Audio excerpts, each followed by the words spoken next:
Unfortunately, this is something that we expected, right? When we had the leaked draft, which came out to the public, I think it was 3 or 4 weeks back, we started mobilizing because we knew that this was something that we would probably, this decision is something that we would have to deal with in the very, very near future. So I wasn't surprised. I'm definitely a little bit disappointed, but really trying to stay focused on the work and trying to see what we can do here in Sacramento to help make sure that people know their rights and help connect people to resources as well.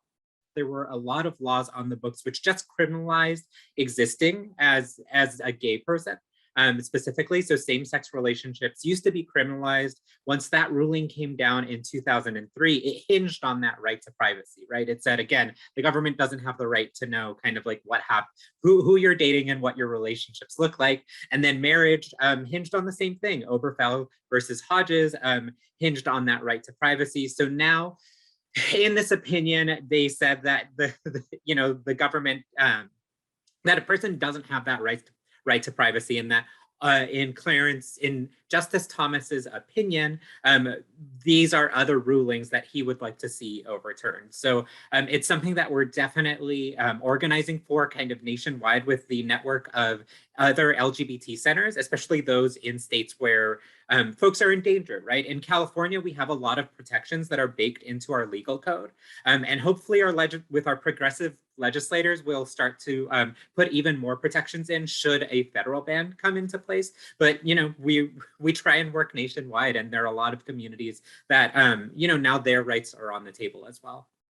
I try and look at issues with an intersectional lens, and I think we have a lot of protections. I think especially there's some bills in the legislature this year that are trying to protect folks, right? If they're fleeing from states where abortion or transgender related care has been criminalized and made into a felony, California won't prosecute or extradite them to those states. And that's really, really great. However, the state is still in a housing crisis. And I think we say to folks like, just move to California, not taking into account that the average rents in the state is sky high. And a lot of folks who already are from California and live in California can't find a place to live as it is. So again, I think we're poised to become a sanctuary state, but it's only set up to be for those individuals who can afford to live in California, right?